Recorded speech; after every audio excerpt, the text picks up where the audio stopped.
Sight words are very misunderstood. Many people think they're whole language because whole language is essentially seeing a word and knowing it on sight.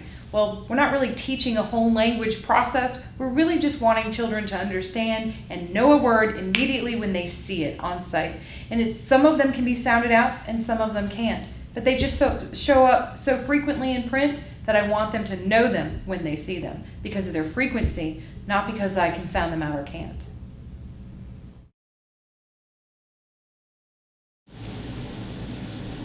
You will notice that when we talk about the big five, sight words do not fall under the big five. Sight words are a component that we believe fall under fluency. Sight words are the most common words in the English language, and they are very misunderstood. Some people believe sight words are whole language, words that we just know when we see them. We don't try to sound them out.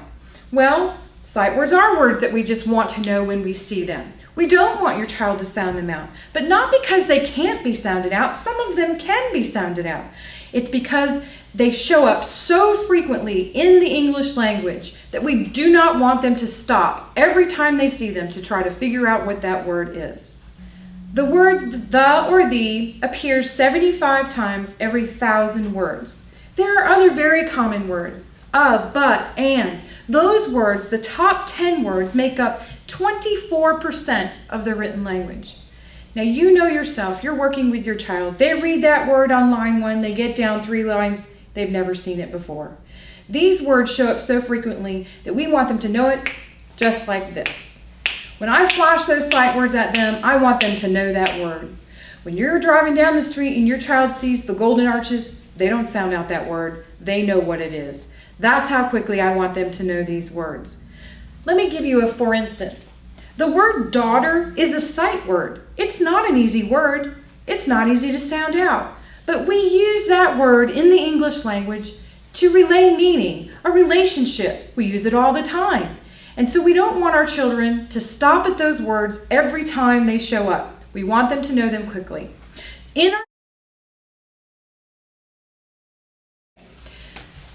The 25 most common words in the English language make up 1/3 of all written print. And the top 100 words, almost 50% of what we read. If 100 words make up 50% of what we read, and I can master those by sight, then I can spend the other time teaching my child to read words that don't show up that frequently in print, words that they might only come across every once in a while. That is one of the reasons why sight words are so important in mastering, especially at the very foundational level of reading. I want my child to know those words through, though, and thought. All have the same letter combinations, all have different meaning. I want you to know them when you see them. This test is relatively easy to give. We have taken Fry and Dolch. I know you've heard of them. We've put those sight words together, got rid of the duplicates. There's 300 of them.